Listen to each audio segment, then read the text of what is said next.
You believe God. Oh, I cannot sing. God is a woman. Yeah, yeah.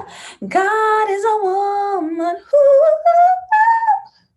lingers when we're done. You believe God is a woman. What's up, ladies and gentlemen, and babies and babies? Hi, welcome to another night of LoveCraft Country Dissection. Shout out to HBO. Shout out to HBO Max. No, we do not have a partnership or a sponsorship.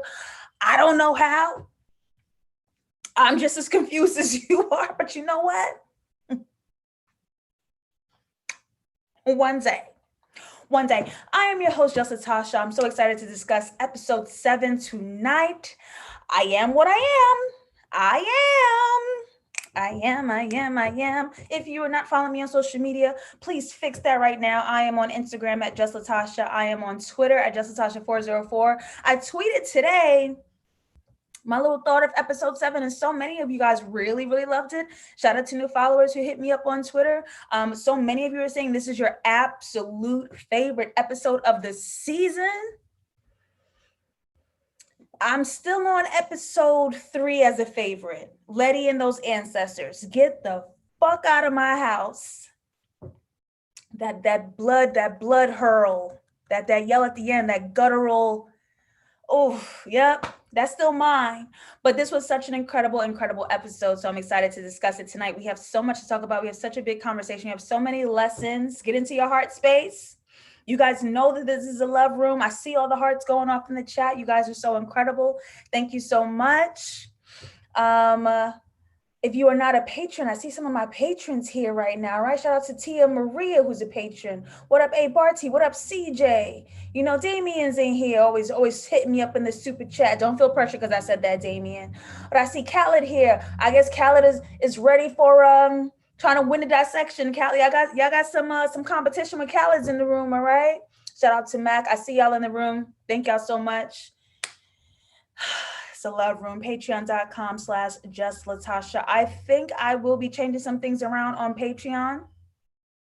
But as of right now, you guys can catch my exclusive stream, Boozy Brunch Sundays, a Patreon live show exclusive. So many of you guys visit me in there and we talk about the week's largest topics in Black culture.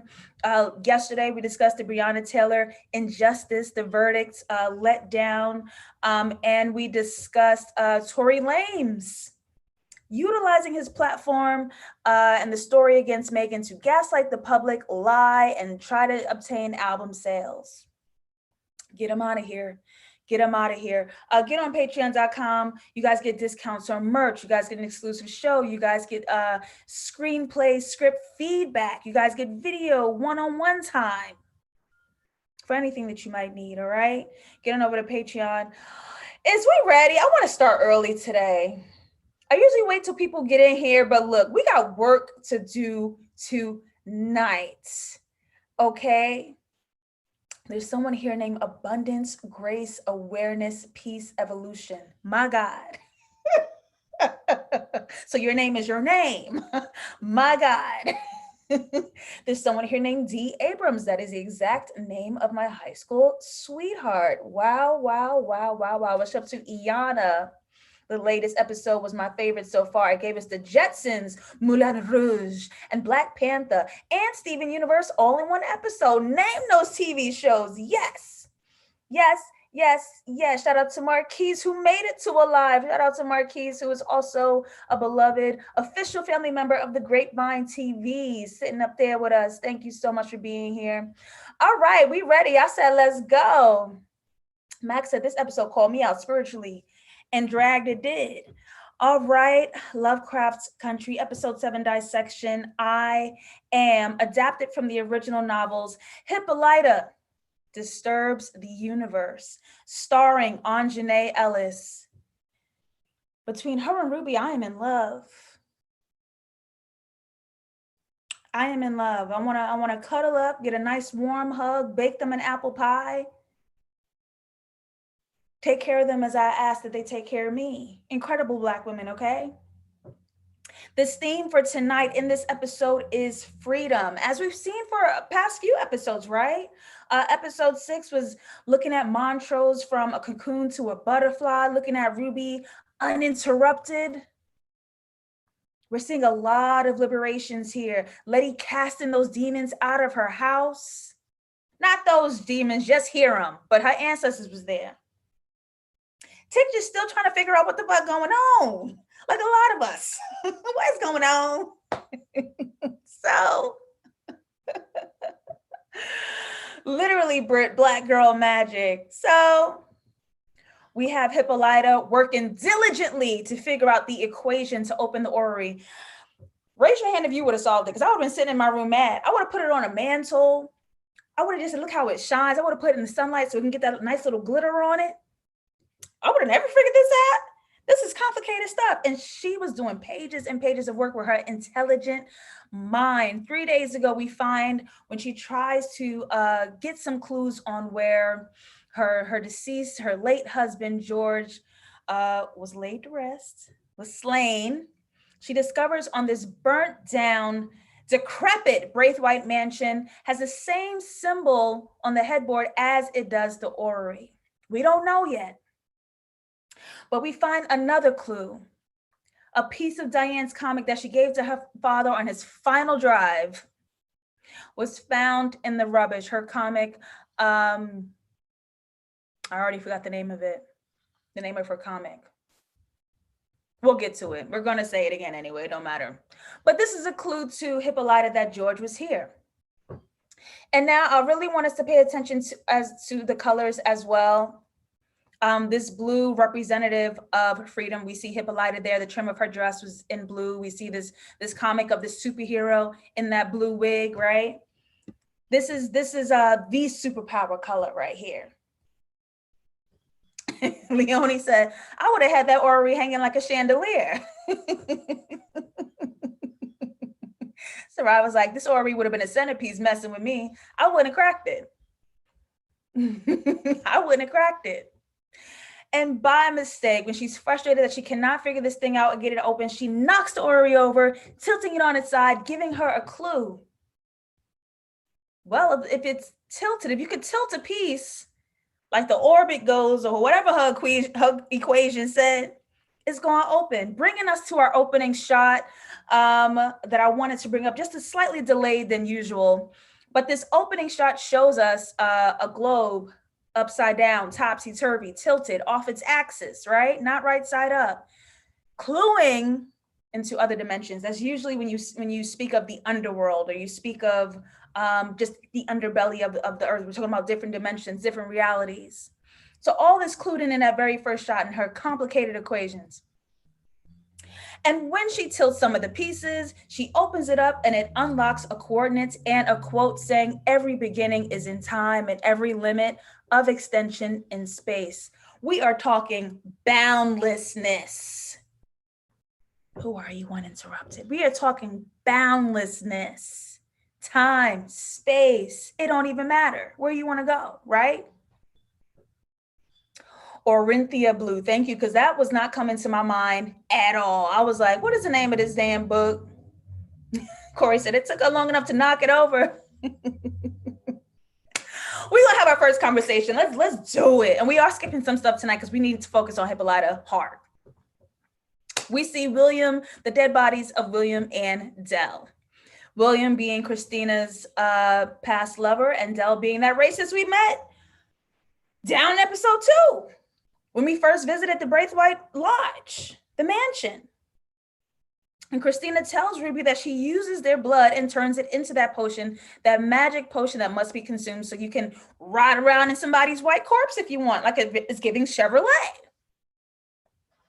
Do it if you want to.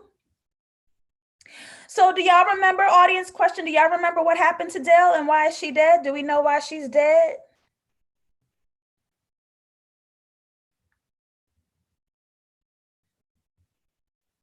A. Barty says, Hippolyta was way too intelligent for me. She deserved a much better life.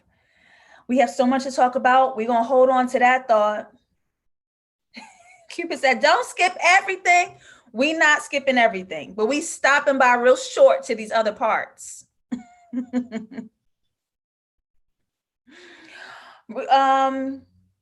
Jay Pollard asked, so Letty killed the lady? Yeah. Yeah. Y'all are right. Y'all remember, Letty knocked Dell topside. she just gun butted her with the back of that rifle or whatever she had in her hand. Cupid said her dogs ate her ass up. Ate her right on up. Letty murdered this woman. We didn't even stop to ask, did we? We just watched Letty knock the life out of that woman, and we just kept going, didn't we? We was like, all of a sudden I can't see. So yes, Dell returns before we saw her again as Hilary Davenport, the corpse that Ruby rides around into to allow herself to be uninterrupted, right? But Christina explains, Will explained that he actually is real and he was killed by Captain Lancaster, the captain down at the police department with that body screaming in the closet. And Christina wants her revenge on him so bad. She wants to own that little office he got. She wants him up out of here. She wants to avenge her past love. And Christina used Will to learn the magic of the sons of Adam. But here's the gag. Trying to incorporate herself into the sons of Adam limited her. She had to make herself smaller to appease her daddy. Let's lean into that theme of freedom. Freedom, freedom, I can't move. Yeah. We're going to talk about these niggas, but we're going to get to it later. But imagine trying to fit in somewhere that makes you smaller. We Black women, we ain't got to imagine it. We ain't got to imagine it. Christina is gay. Shout out to the gay agenda. We're winning. And Christina says something real slick on the way out of here before we move into the next scene. When Ruby's like, stop lying to me, tell me everything. Christina says, well, it involves the book of names and your family. Hold on a little bit. What are we talking about family? Letty dreams she is with Hannah, running through the Braithwaite Lodge, and is following Tick's ancestor. The exact same place we saw Tick in his dreams. Then Letty, fully pregnant, burns up in a fire. The fuck wrong with that child? The fuck wrong with that baby?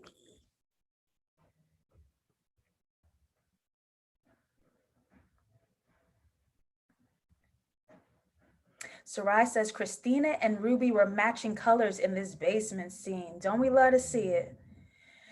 Because you know what's going to F me up? Letty running around here with that unemployed ass Tick. And they're going to have to fight Christina, who is wooing Ruby. And to have Letty and Ruby have to fight each other or not choose each other or come head to head with that, and they're in love with the absolute mortal enemies. I'm dreading this because I know where they taking me. I am dreading this. Dad Ked said, now magic's in her family genes. We're going to talk about it. Let's remember that thought. We're going to talk about it and come back. Audience question. Because I've seen a lot of opinions on Twitter and blogs, and people are saying they do not like the way Tick had all that softness, vulnerability, and romance saved up for Gia, and he don't bring none of that down to Letty. Is this the way he treats Black women? Let's talk about it. I want to see what y'all think. Do we think it's an intentional choice that Tick is making, where he has absolutely no softness and romance for his Black girlfriend? What do y'all think? How are you guys seeing these two romantic relationships? Mara said Christina is Ruby's bae. She gonna have to choose between a white woman and your sister. If Ruby makes that choice, I'm gonna fight her myself.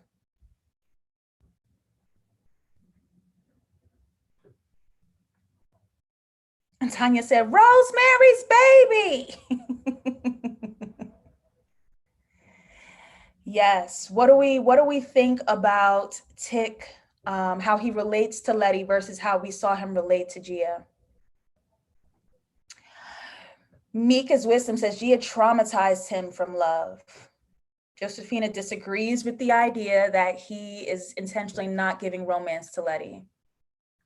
Black Butterfly says, I think it's just a different type of love.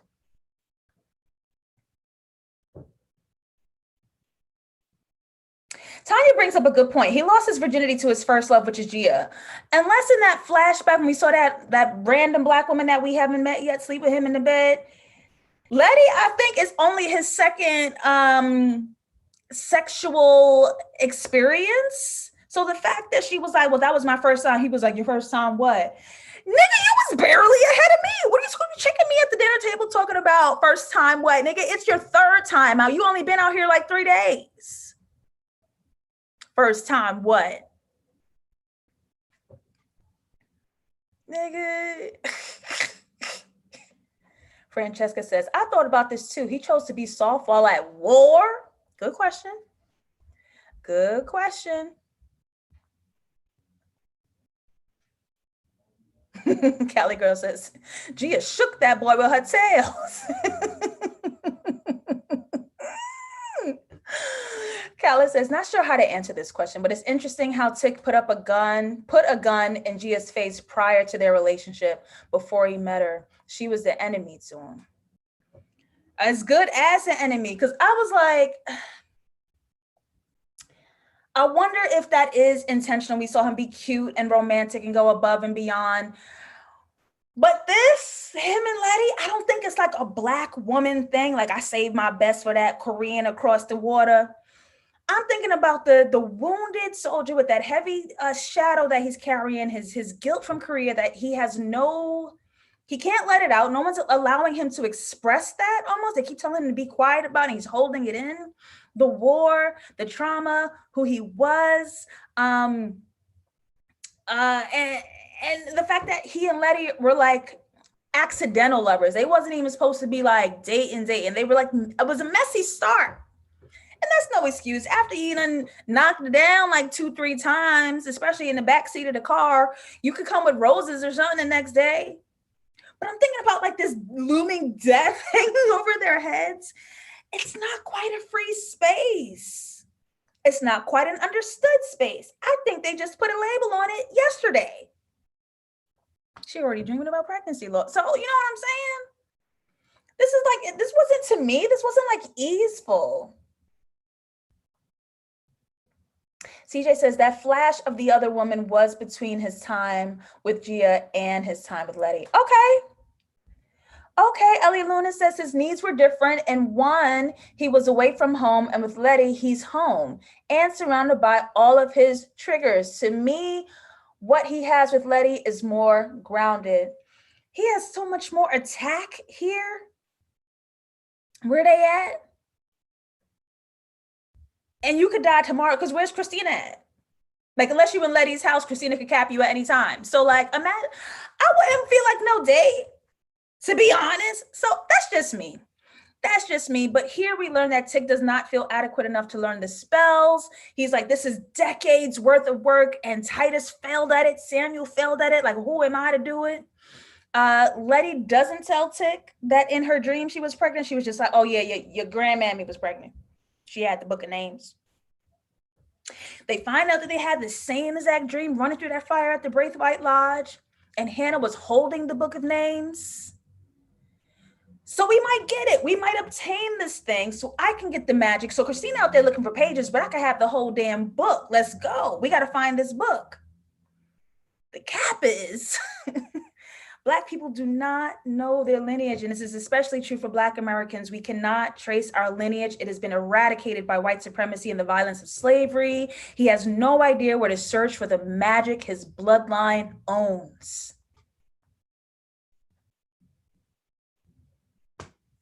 Shame. Let's move on to Sam and Montrose.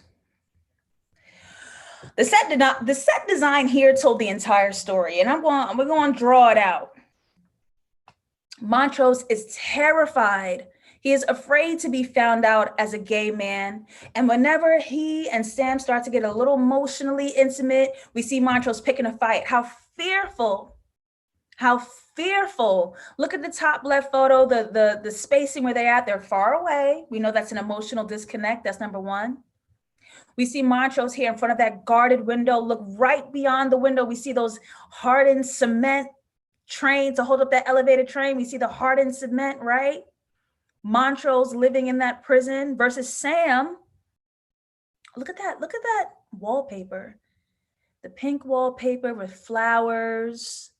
Soon as it meets that brick, that guarded cold stone cement brick, right? This is Montrose encapsulated. He is totally split between being that vulnerable, soft, free butterfly who can love this man versus the hardened, violent Black man he had to be. And look where Sam is standing. Sam is living. Look how Sam steps into the light on that bottom right photo. But Sam is split, the light versus the dark, but he stands fully in front of that pink and delicate wallpaper. Montrose has built this prison of their love, and he has to choose whether he wants to live in the light with his love, Sam, or continue to hide in the shadows. He got his partner split half and half. Is we going to keep this a secret and live in the dark, or are we going to step out into the light and be the free men that we could be? Montrose fighting all of his life to avoid softness, to avoid any speculation about his sexuality. Ain't quite free yet, right? We're not quite free yet. And we can see all this hardness in his home, which encases the softness inside of it. Then you have this violent train going outside all the goddamn time, interrupting my bacon and grits. Whew. Cupid said, Montrose ain't shit. That scene told me so much of his character. Cali Girl says, Montrose said Sammy didn't make the breakfast with no hog.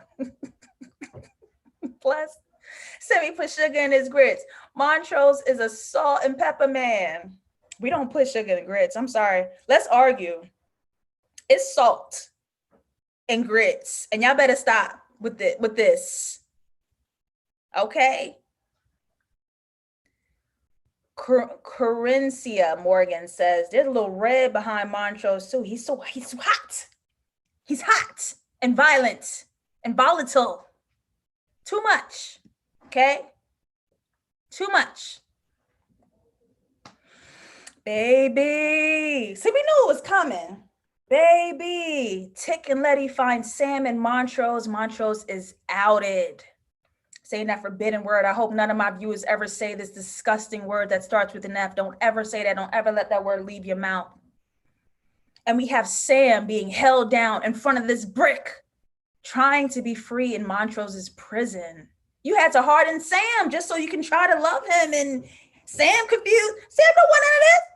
It's too much. Sam encapsulated in the prison that Montrose built. And Tick, the only way he knows how to communicate with his father is the way that his father taught him: violence, hardness. Montrose returning that energy twofold. I dare you to call out my name again, boy. Their relationship in prison, their masculinity in prison. They lean into it once Tick gets out of there. Look at all this hard material. He's in a cement pit, sharp, cold metal objects, all these items blocking our view from him. Look at this prison these two men have built with themselves and each other. A mess. It's a mess. Whoever says sugar in their grits, you're about to get blocked. And that's that on that. Tick and Letty are trying to borrow George's car, Woody, to find his mother's friend in St. Louis, and who may have some answers about his mother's heritage, where this book of names is, where Hannah had gone, who the baby at. But Hippolyta's like, I'm using Woody because I got shit to do. And lies to them by saying she's going to go finish George's guidebook, but really she's going to go follow those coordinates her Ori told her to be at. And Tick does one thing, and the same thing that George did. It isn't safe. You shouldn't be going out there. That ain't make her too happy. Hippolyta was mad. Hippolyta was very angry with that. Don't don't tell me what to do ever.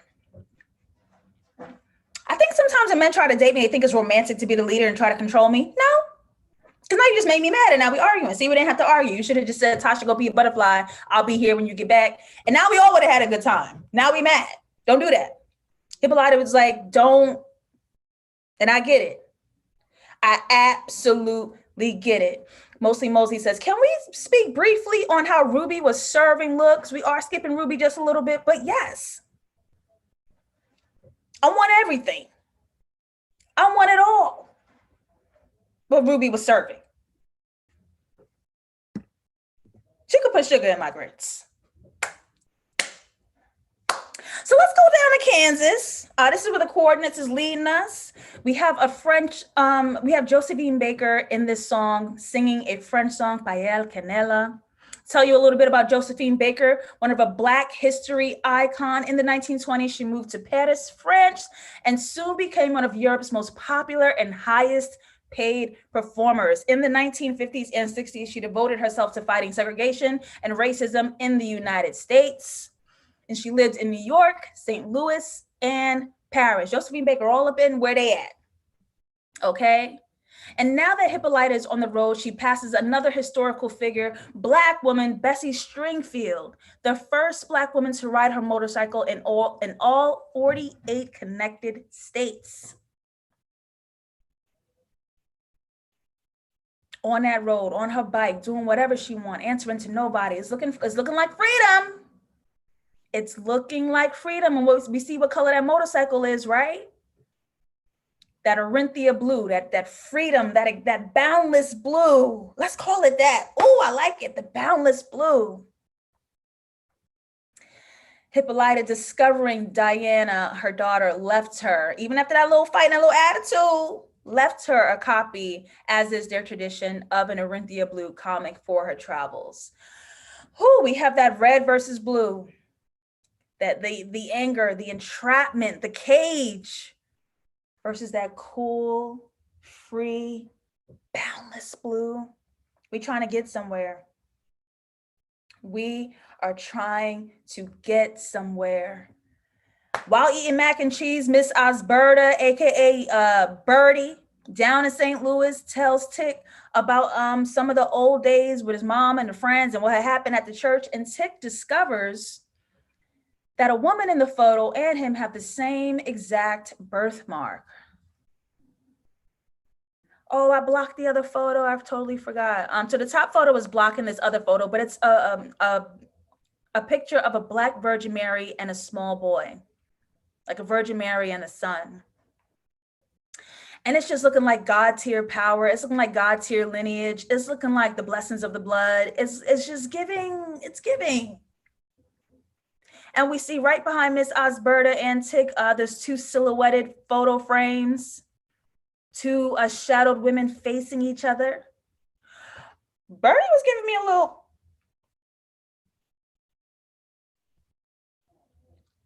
Birdie was giving me just a little. Is she and her girlfriend living in them shadows too, like Montrose and Sam? After their husbands died? Her and Ethel down to the church. And she says Ethel told her, I don't know what's left for two old gals like us, but this sure ain't it. When for generations, when were we allowed to live freely and joyfully? Black women, when were we allowed to do that? Two silhouetted women on that wall living in shadows. Y'all said yes. Corey said same. Kristen said yes. They was okay. Malik says they was deaf lesbianing. Okay. See, I thought I see. Okay, y'all seen it. Y'all seen it. So Tick is like, maybe it's a book of names. Maybe you had a book. Maybe it's something there. And she was like, it was burned in the Tulsa massacre. Everything was burned. Those white folks did it. I'm sorry, babe. You're gonna have to find something else. Let's get to Diana. Unlike her friends and Letty, the only one in blue, looking like her mama, stunting like her mama, Stunting like her comic. It's giving that freedom. It's giving that boundless blue, but they don't know it yet. It looks like Diana's in a cage with her friends in his house. Her mama like she was in a cage in that Woody. It's something, right? And we said this in our very first LoveCraft Country dissection. When she first gave this comic to George, I was like, who gonna be the superhero, her or her mama? It's looking like both. It's looking like both. Jay Polar with a great point. In the scene, it's brought up that Bobo is gone. He went on that trip. What's that demonic game they was playing in the basement? That trip was like, you're not going to have a good time when you go visit the South. Bobo's gone. And from this conversation, it sounded like he was gone longer than he was supposed to be. Like, why, it was very like, why isn't he back yet kind of vibe. I'm just going to throw it out there. I'm free thinking. I think the show was going to save him. I don't think we're letting Bobo go down like that. And I don't think we're letting Emmett Till's legacy go down like that. You remember when in Get Out, Lakeith Stanfield played a character who was like literally the only person who couldn't get out? Like everybody else got free or somehow, right? But Lakeith Stanfield, Andre's character, they re-hypnotized him and sent him back on his way. So then in Atlanta, which we just dissected, the Teddy Perkins episode, Donald Glover, I'm trying not to call him Childish Gambino, Donald Glover took Lakeith and made him a new character and set him free with like odes to his character from Get Out. So I'm feeling like I just have a little hankering. Khaled says the next episode is called Jigaboo. Meek says, I hope Bobo's in future episodes. I think they're going to set him free. I think they're going to avenge. It's okay, Shannon Della, welcome. She pregnant. Audience question. Why do we see Letty in the mirror? Why do we see this shot, Letty in the mirror? If you guys have been joining my dissections, you understand that mirrors represent a mask or a different identity or a split from reality. So what makes us see right after she pregnant, her in the mirror? We kind of said it earlier. Hi, Jess Nicole, welcome.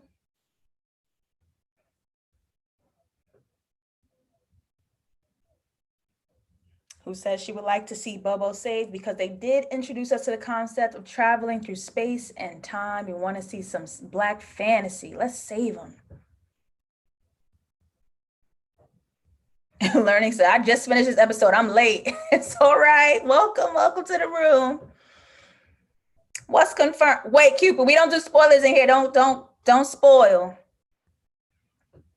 Why we see this mirror, y'all? Audience question. Chiquita said that baby's already influencing her. Talis, who says, does her dress match the wallpaper? Let's say it. Let's say it. Nicole says, Lady had sex with Tick how many times now? All this talk about family and legacy, she knocked up. Jay Malik says Dr. Garlic was because she's a vampire or something. Not a Shoggoth. Not a Shoggoth. CJ also noticed Letty's blending it with that wallpaper. Let's remind when Christina said earlier to Ruby, this involves the Book of Names and your family. At that point, they wasn't related. They was friends who was hunching. But now your family, are y'all officially conjoined by the birth of this unborn child? Is Letty officially a part of Tick's family? And yes, her dress does match the wallpaper. She aligns with George's house, Tick's family. She has become one with it.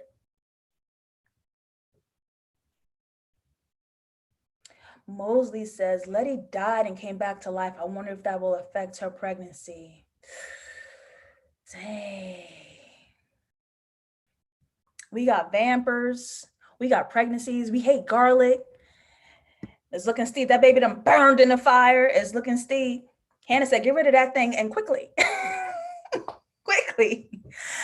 Hippolyta lands at her coordinates down in Kansas, uses the key to unlock this machine, and uses her brilliant intelligence to understand complex formulas, sat down and did them equations in her head and then on the map.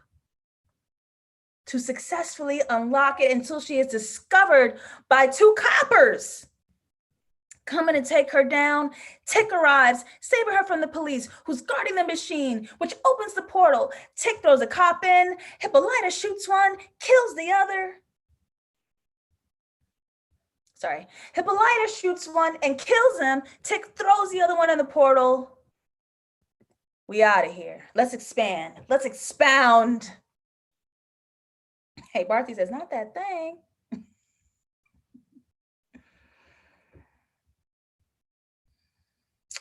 Amira, that was brilliant. Let me bring it back.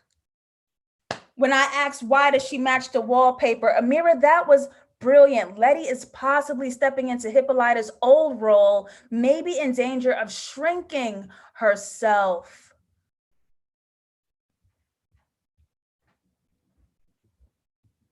That was brilliant. I love that. I love that.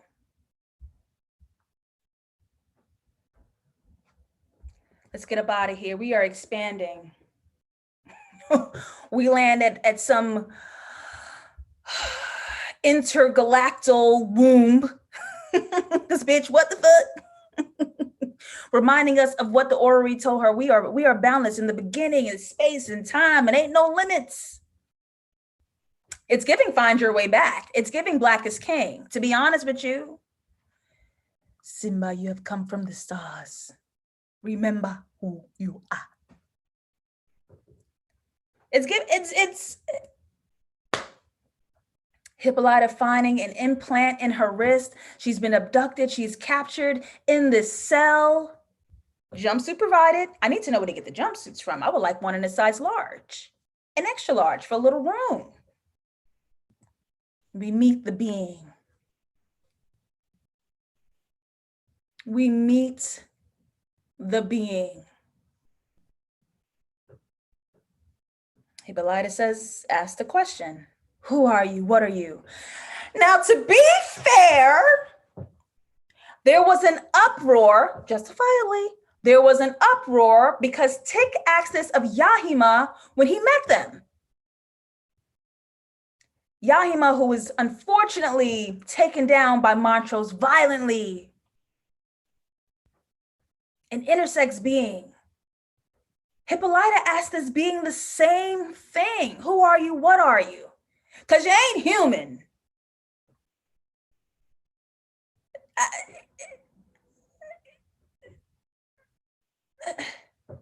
The being answering, I am. If you guys follow me on Twitter, you saw me tweet this today. This is the original biblical scripture. This is how God addressed people. This is how God introduced himself, asterisk.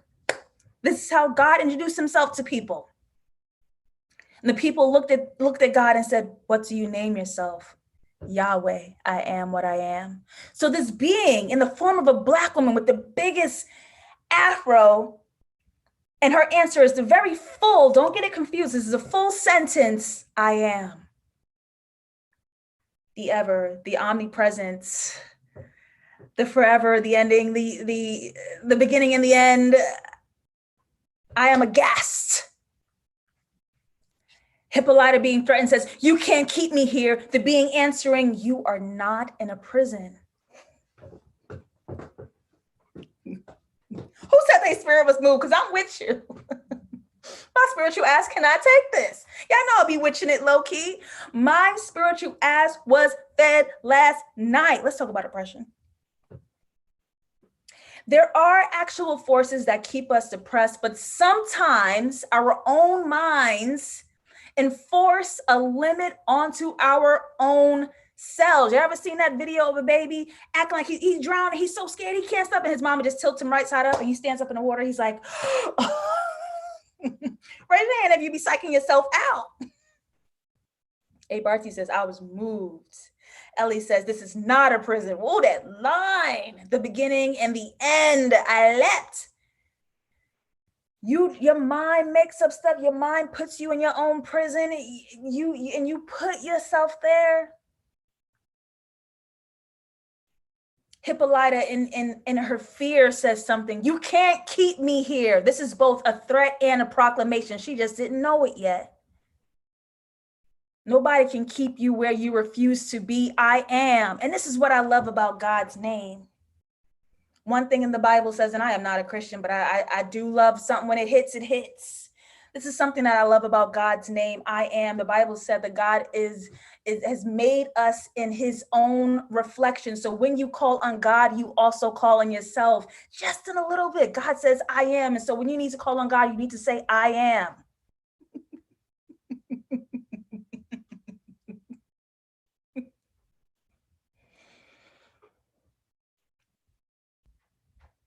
A full sentence. A full sentence. A threat and a proclamation. You can't keep me here. Whew. The being offers her freedom, unlike the life Hippolyta knew on earth. All she knew was limitations. Again, I am. Call on God, hence call on yourself. The items in Hippolyta's wrist reflect the power in the being's suit. Sharing herself with Hippolyta, name yourself. Sharing herself with Hippolyta, you can have a piece of me. You're not in prison. Where do you want to be? Who are you? Name yourself. Who are you? What are you? I am. Name yourself. People was mad at this show in the timeline yesterday. I was like, do I wring your neck? Do I slap you all in the teeth? What are you missing? You're gonna have to tell me. You're gonna have to fill it in, because what are you missing? Too many teeth to slap. Hippolyta being given the order to name yourself versus the sons of Adam, where God gives Adam the power to name every other creature. You got the power to name yourself, and someone else has the power to name other creatures, but I already named him Adam. It's looking like somebody here has a little bit more power. I'm just gonna throw it out. I'm gonna throw it out here, right? She wants to go to Paris. She wants to dance with Josephine Baker because she thinks this is a joke. Where am I? Francesca says, I would have went to see Josephine too. She thought this was a joke. She thought that she was being funny. And look at her on stage. Face, we know it, face cracked. Interesting, listening to Josephine Baker on her ride down, wanting to dance with her. Hippolyta wants a little bit of sexuality, sensuality. We met her getting it hunched in the bed. Don't play. And I loved seeing her body. I loved the non-skinniness. I loved the curves, the roundness, how soft. I love seeing this. Please change up the shapes on TV. I'm bored. I love seeing Hippolyta's body. I love seeing Ruby's body. Oh my God. Wants to encompass the space of a sex symbol, Josephine Baker. Wants to be somewhere that allows a bit of freedom. Paris, which is a non-US territory, where you could be a little more free here. And in fact, Josephine tells her to loosen up. You're not in America anymore. Go ahead and loosen up. Loosen up. The gay agenda has arrived. We won. We won. I just don't know what to tell y'all. Like, the gay agenda wins. What else is there to do? What else is there to do? Josephine Baker planting a nice old kiss, historical kiss on her Frida Kahlo, both bisexual gods. The B is not silent in LGBTQ. We be getting looked over, but shit, like the fuck. Marquis says Hippolyta is fully recognized woman. This episode was powerful for so many reasons: smarts, sensuality, and body.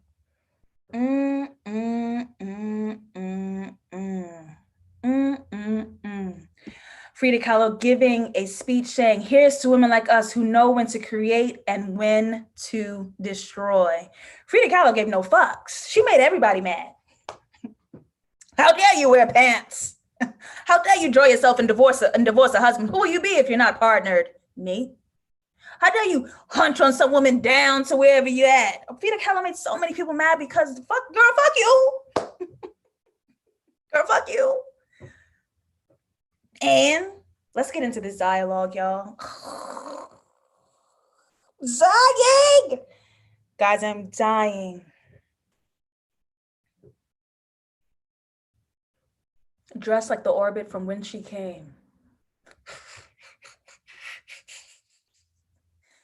Josephine looks at Hippolyta and says, I feel like a star in the black of space, magnificent, ancient, and already extinguished. I don't know if that sounded sad to y'all, but it didn't to me.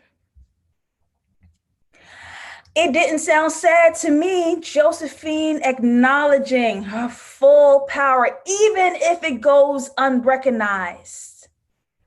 Extinguished? You still see me though. Extinguished? Never that. Never that. Expansive, boundless, not even in the confines of this planet. Purposeful. Let's talk about Hippolyta. I was the exact kind of Negro woman white folks wanted me to be. They just found a smart way to lynch me without me noticing a noose.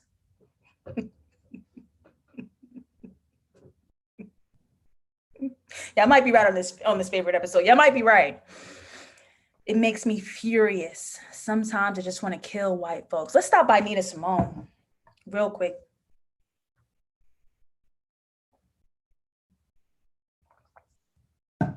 Nina Simone, towards the end of her music career, she was at the top of her fame, leaned more into activism, which started to cloud her success, started to knock her down a few notches. Her music wasn't hitting like that. People was ripping her off financially, leaning into activism against racism in the United States. And she was giving a speech, you guys can find it. And she looked at her audience and said, "Are you ready to kill the white man?"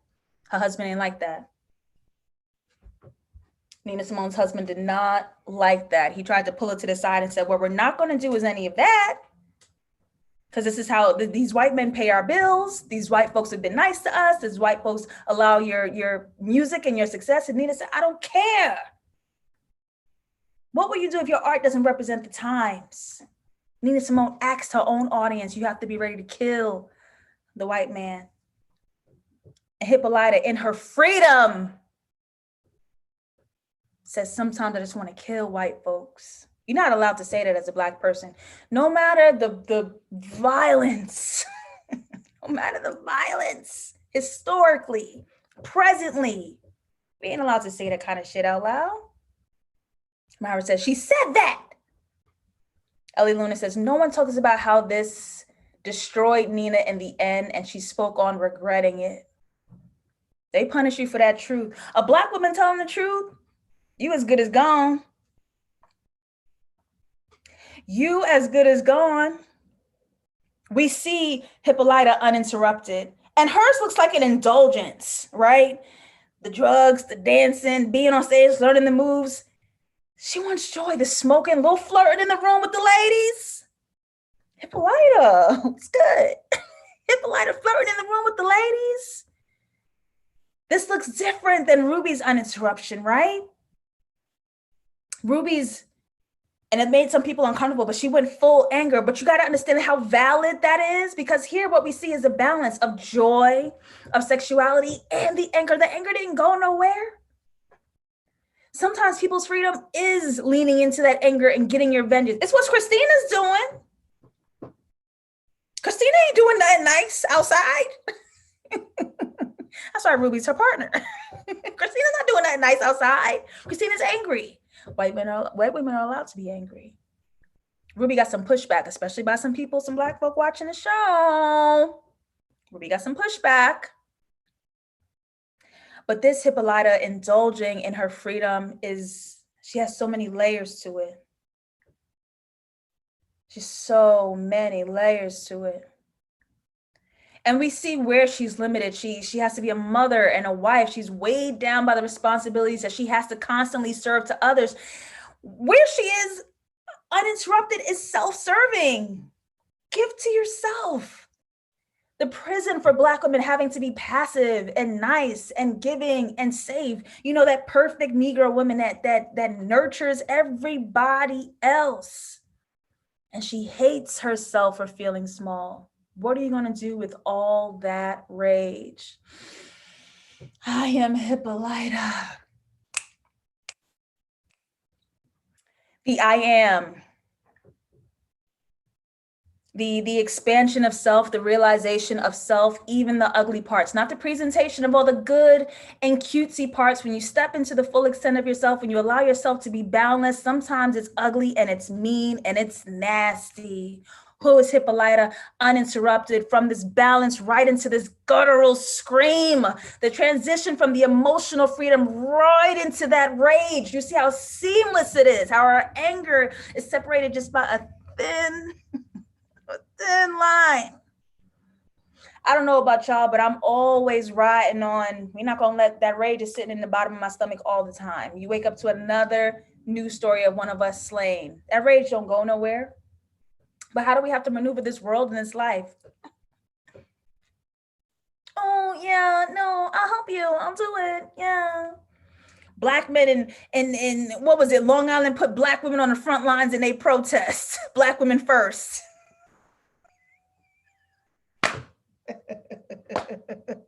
Protect black women. I'm gonna buy the t-shirt and make a Twitter. But y'all go ahead. Y'all step up first. You stand right in front of me, sis.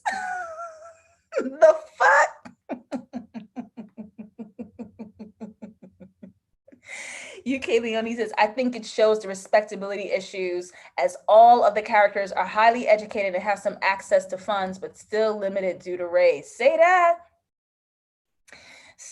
I think respectability politics and Kuhn ride on that seamless, that thin line comes from fear. They have to constantly be in a performance to white supremacy so they can be saved. The bottom line is fear. Thank you, Emerald. Whew. Let's talk about these warriors. Known as the Mino warriors, or also called our mothers. They were originally elephant hunters, but over time they evolved and became the king's guardsmen, and an all-female militant group that thrived during the 19th century Western Africa. She went to the root. She went to the root. They were unofficially called the Dahomey Amazons. I saw somebody say in the chat, called the Dahomey Amazons by white Europeans, which is also a comic book nod to Hippolyta being the Amazonian mother of Wonder Woman.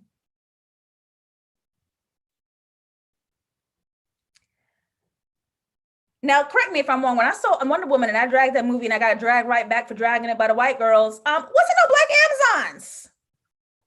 So to learn like per canon, is that what the nerds say? Per canon? What was happening in the comic book?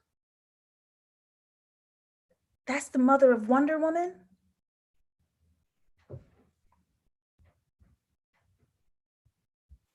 Monica Richards says she went from naming the universe to being taught she couldn't even name herself. God, you guys are so good.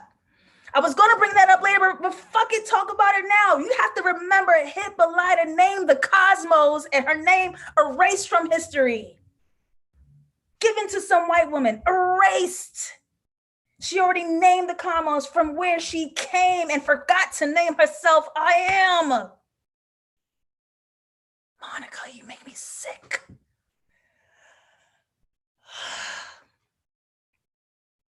I am beyond myself.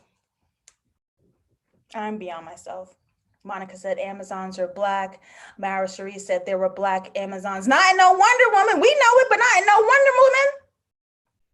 CJ says, I saw black Amazons in the movie. I ain't talking about token, CJ. I want to see black Amazons in the movie. You know what I'm saying? I want to see black Amazons in the movie.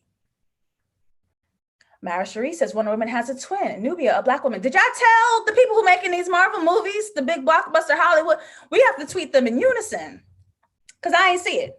Not enough. I don't like a few. I don't like several. I don't like sprinkles of black. Put black. Let's get into this lead warrior because she had me feeling things. And she speaks to her warriors, acknowledging that women were lied to about freedom. You're free to serve them, cook their food, wash their clothes, rear their children. Yeah, you're free to serve them. Come on, slavery. And she tells her soldiers that she prepares them for war. I think it was with French colonial soldiers. I will strip that fear of freedom away one blow at a time. Now get the fuck up.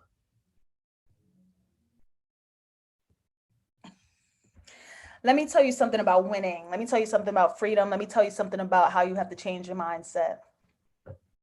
It would have been easy for her to use her magic, say her name, and do the thing. But what you also have to remember about freedom and winning is that you have to do the work. Hippolyta failed until she won. You get knocked down 9, you get back up 10. I think Cardi B made a song about it. This is Dreams and Nightmares by Meek Mill Encompassed.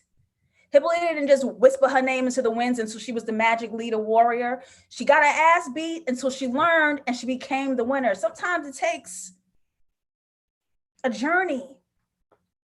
And she stayed in that pit until she got it right. That's a big part of winning. A big part of stepping into yourself is doing the work. Freeing yourself by doing the work. Get your butt beat. Get your butt beat.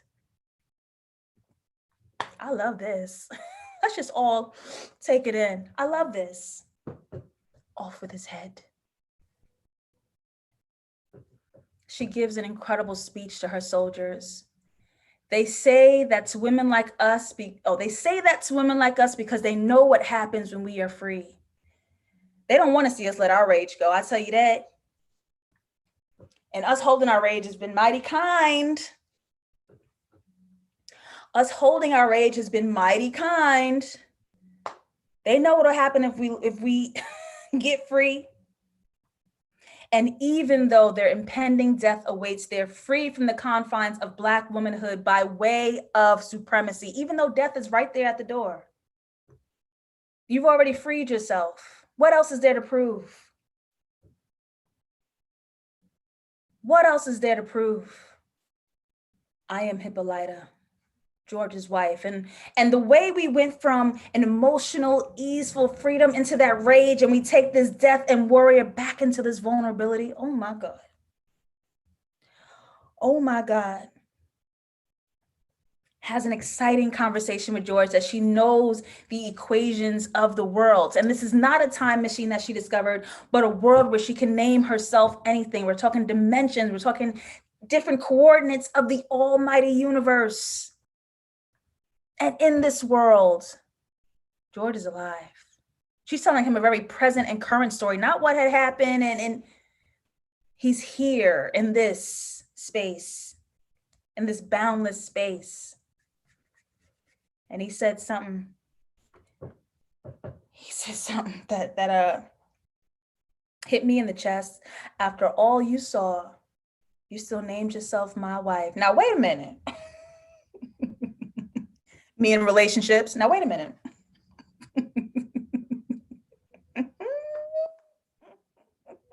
Wait a minute. Let me tell you about these niggas. Let me bring it back because I want to tell you about these niggas now. See, at first I wasn't going to say something, but I'm a little bothered now. Hippolyta realized she shrunk herself for him. She made herself smaller for him. She died for him. Just the way, as lineage would have it, Tick would ask the same of her, would you die for me? I need the car, you should stay in the house. Actually, no, I got business to attend to. Asking her to do the same thing Uncle George asked her, well, he would say you need to stay in the house. So your unemployed ass could use my car? George not realizing you married a woman that named the cosmos. You married a woman who could drive, who could fight. You married a woman who could solve complex calculus equations with her mind and then get the paper to wrap up those equations into a summary. You want her to stay in the house? She got scars on her body like you. I thought I was tired, sad, or missing you, but really I was angry. You stood by and let me shrink myself for you. Let me tell you about these niggas. They ain't mad at powerful women. They so scared of us.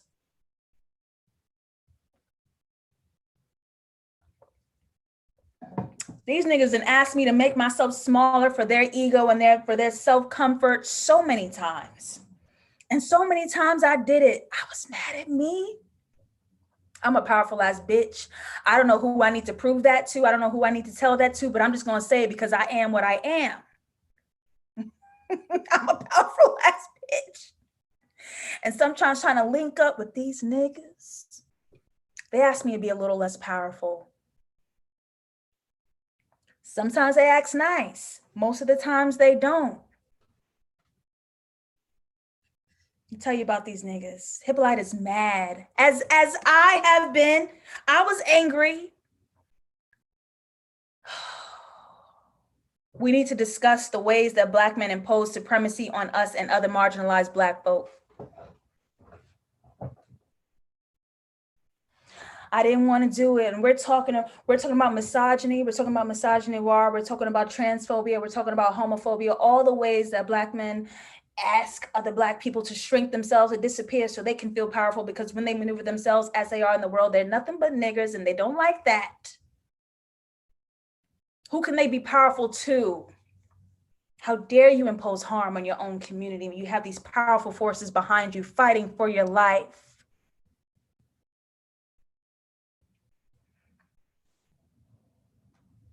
I had to say it like I feel it. I had to say it like I feel it.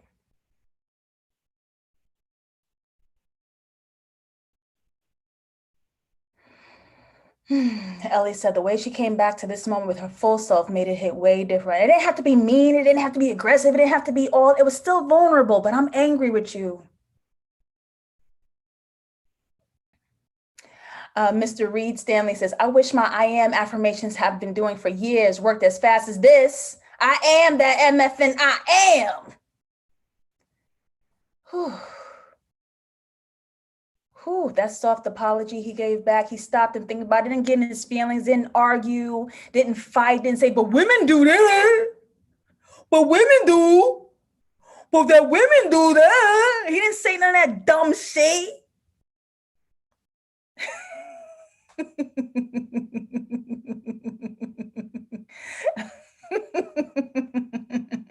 Francesca said, because listen, because why they couldn't travel together? Come on. Well, okay, nobody's talking about what women do. George showed you niggas accountability. You're right, and I'm sorry. And they could move on together? Like, you're right, and I'm sorry. George knew she was a curious discoverer, and he encouraged her to wait at home, called it protection and safety. We see that word pop up a lot under the guise of violence, right? Montrose's daddy beating his ass for protection and safety. Montrose beating Teek's ass for protection and safety because he cared about me. Montrose murdering Yahima for protection and safety. Teek telling Letty, get upstairs, get about this dangerous situation for protection and safety. She got shot and died. Teek! She's staying outside. George married a woman who named a goddamn comet. White supremacy erasing her name from history, keeping her small and almost eradicated. Ancient like that black star that Josephine Baker was talking about. I am Hippolyta, discoverer. Love is a compliment, not a completion. I done said it a million times on this channel. I would say it a million more until we get it in our hearts and our souls.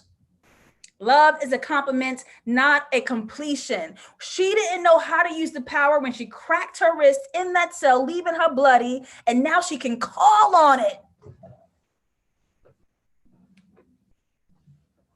And ask him to come with. Not I need you, not you fill me up, not you complete me.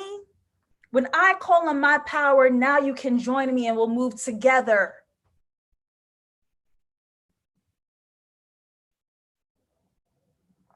Not knowing what her power was, she tried to break it. She tried to destroy it. Let's create instead. Thank you, Trini Boy, for hitting me in a super chat. You always hold me down. who says being accountable does not make you a simp like people would have us think. These niggas weak. That's what Flo Millie said.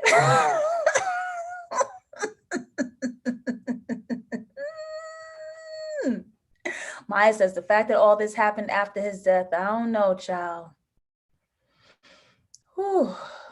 Whew. Crown Kataba. Welcome back, Kataba. Hippolyta is such an intelligent woman. Yes. Yes. I lived and loved for seeing her do those equations, most of all, coming to her full, complete power. Whew. Let's get into Orinthia Blue. Bringing George along. You can come with me. Come join me. I do not own you. You do not own me. I don't need you. I would like to have you here. They explore this new planet while poet and jazz musician Sun Ra words play over them. I am not real. I'm just like you. You don't exist in this society. Somebody say erasure. If you did, your people wouldn't be seeking equal rights. If you were real, you'd have some status among the nations of the world. So we are both myths. I do not come to you as a reality. I come to you as the myth because that's what Black people are. Myths. The way they erased Hippolyta's name from scientific history by giving that title to a white woman, mystified her, erased her. Think of her wrist when she tried to break those items in her wrist back in her cell. How can we, Black folk, how can we turn what was broken into a superpower that can be used? The way we saw Letty feel like she ain't have no magic until she called on her ancestors and now she had the power to fight Hiram's spirit down in her basement. What do we think as Black folk that's broken within us that we can turn into a superpower? If and when Black people go without being acknowledged, that is the death of the mind by way of murder of the identity. Name yourself.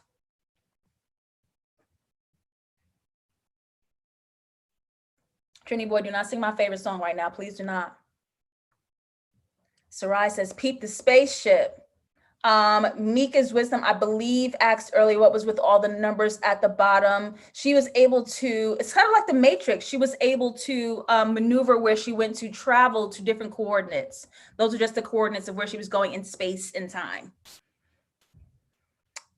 Sort of like the Matrix when you had those green 0-1 digits and Neo could just mix them up, transcribe them, be wherever he wanted to be whoever he ever wanted to be.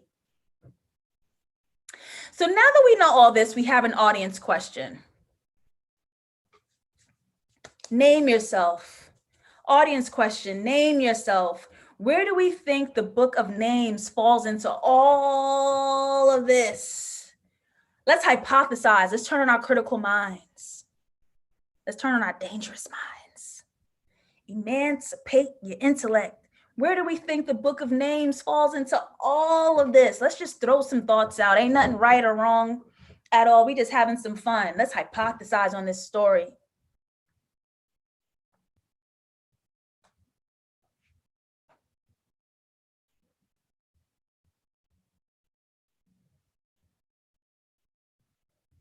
Mika's wisdom says, this was such a deep concept of us being myths. I felt like I smoked some weed listening.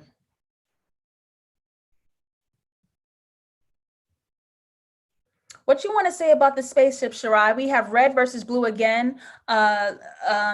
Hippolyta stepping fully into her boundless blue, becoming the Orinthia. Oh, I see. The spaceship looks like Woody. Mm-hmm. Mm-hmm. Very true.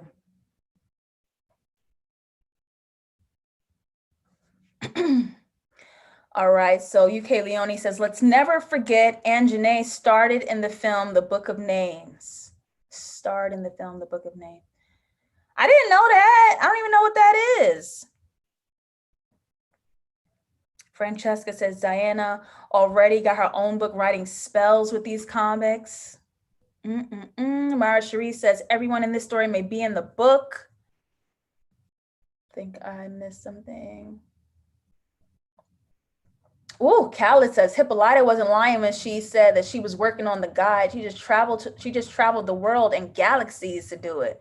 Oh, y'all thought I was going in the South. I'm not even here. I'm not even here. Jonah A says the book of names may be more about speaking into existence, manifesting the power you want in the physical, i.e. invulnerability. Y'all get me so excited. Remember, Christina said that about her daddy. He can't be killed. Oh, her daddy died, actually. Tick said that about Christina because Christina can't be shot or killed. She has the power of invulnerability. Think of how Letty calls her ancestors alive to be used in power in her war, in her home. The book of names may be more about speaking into existence. A. Barty says, I think Tick can just conjure up the book, but telling it to appear, oh, we're getting closer. We're getting closer to what my guess was. We're getting closer. Monica says the book of names is a matriarchal lineage. Marquis says the book of names is giving power to the people who were erased. I think back to when Letty had to name the ghost in her house. The book of names gives answers to the world. What we think. Colby says the truth of the family tree, the truth of how powerful we are as Black people, even though the midst of our generational trauma. Trini Boy says, oh shit, I just realized that Hippolyta and Diana from Wonder Woman, I'm slow. Ellie says the book of names might be about them chasing the answer to only maybe find themselves. I keep thinking, wow, Hippolyta was destined to find that orrery. She was the only one among them with the knowledge. Here's what I think. Nothing's right or wrong. You guys give great interpretations, great critical thinking, because I love to just guess and see what's going to happen in this story. Here's what I think the book of names is. And somebody was getting close to it. I was getting close to it in the chat. I don't think Tick will ever need that physical book. I don't think because everybody's learning a different aspect of this power. Letty calling the ancestors, Hippolyta becoming her full realized self, Ruby becoming uninterrupted. I think him naming himself and naming his ancestors, recanting, calling on, or inventing a book of names will be the spell. Like the book is the blood. And this can go back to Black folk and Tick not knowing his ancestors and not having the answers, but who the fuck is Tick uninterrupted? Because we've seen him do dark shit. So what if with Letty's baby or Tick's blood magic or Ruby's anger or Hippolyta's galaxy hopping, this can feed something. Monica said the book is Letty's baby. The grandma is the baby. I don't think he needs this book. He's going to become something. And I want to see what that is. That's my hypothesis. This book is gone. How can we create it from the blood? Something got to be in there. And this, I want to say, this is full Black sci-fi. It is weird. Just the people going against the show right now. I do not understand. Ask yourself why you don't like this. Ask yourself why you can't relate to this. Ask yourself why you don't align with these images. Hollywood has killed your representation, AKA your identity, in these types of dramas. And so you don't feel like you relate to it. This is erasure and representation. Only white people, as we've seen, have gotten to be this weird. It feels weird looking at Black people jump around and do this shit, this freedom, this joy. Like, what is this? This is stupid. I don't get it. Nah, freedom look weird to you. Being weird looks too free for you. I'd be so mad. Bringing it back to when Hippolyta discovered Diana's comic buried under the rubbish, compared to her floating in the galaxy with the I am. Remember they tried to bury you? Do y'all remember they tried to bury you? And you had to go through journeys to discover who you were. Boundless, free, expansive. Hippolyta being fully realized. How can I fit everything that I am? How can I fit everything that I am into that place? How can she go back to earth after seeing and being all of this?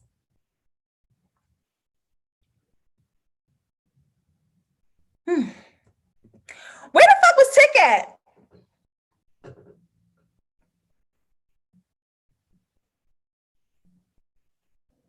Where the fuck was Tick at? Because he came out of something.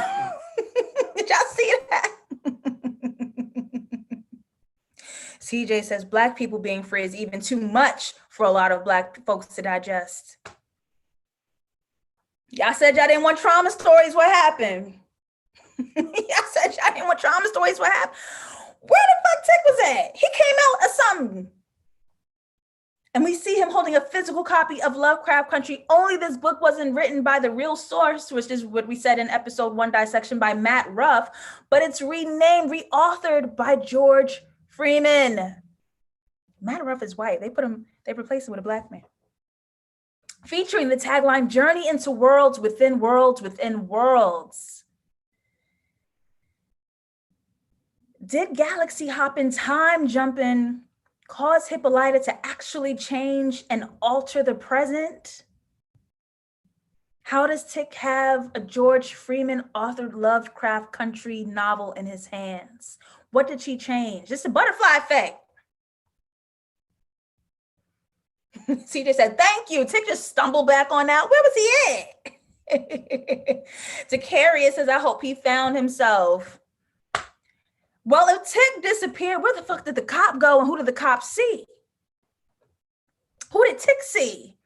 Is this Black being God only reflective of who comes through time and space? Was she only existent in the portal or the world that Hippolyta accessed? Did they see any beings? Did that Black I am meet the racist cop and Tick as well? We've got questions. Kronkataba says, I love this show. The horror, the real within the fiction, the futurism, the intelligence, the fighting, the getting to know, the stories, and so much more. Yes. I want to know where everybody was at. We said in episode 1, Diana and Hippolyta was both in blue.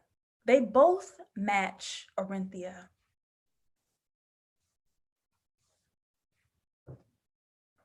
Diana was sitting in that red couch, the way Orinthia Blue sitting up in this red galaxy, sitting this book sitting up in this red blood. Last shot of the show. Diana's name left on this book under a dead cop's body. We gotta find Bobo. We gotta go get that book back. There is so much we have to do. Like, do you know what I mean? There's so much we have to do. Oh, shit.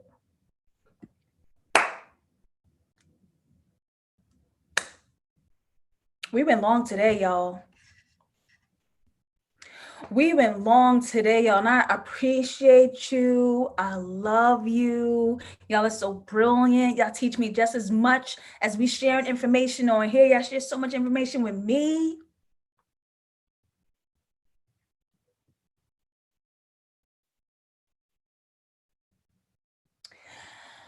What a moving night. My spirit is my spirit has given a lot, okay? My spirit is moving, altered. I thank you for being here. We are back on Thursday with a random TV episode of any series, any season, anything of your choosing, 6 p.m. live, EST. Leave your favorite TV episode of all times in the comments. You know I'll be reading them. So far, we've done the Teddy Perkins episode of Atlanta. We've done Euphoria to celebrate Zendaya winning that Emmy. So what is it going to be this Thursday? And next Monday, we are back with episode 8 of Lovecraft Country with Khaled said it's Jigaboo. Follow me on social media if you're not doing so already. I am JustLatasha 404 on Twitter. I'm JustLatasha on Instagram. Please follow my show page, Interactions. I am producing and starring in my comedy series, JustLatasha's Interactions, INNR Actions, on both Instagram and Twitter. You guys will be seeing some behind the scenes footage. You guys will be getting some special shots. You guys will be seeing really cool things. I'm excited to be in the show. We got some incredible people attached to the show. I'm excited to start working. And it's costing me a pretty penny. So thank you for supporting with your attention, your time, and your energy. I appreciate it. Shout out to my patrons in the room. I see y'all. Thank you so much. Become a patron today. Patreon.com/JustLatasha. Let me know what you want to see on Patreon. And that's about it. Throw them hearts up in the chat. So y'all already be knowing what to do, and I love it. Y'all, I love it. All the hearts in the chat. Thank you so much for throwing that. This is a love room. Oh, we have someone named Dissection Broadcast. What's that? I like that. I'll see you guys on Thursday. Bye.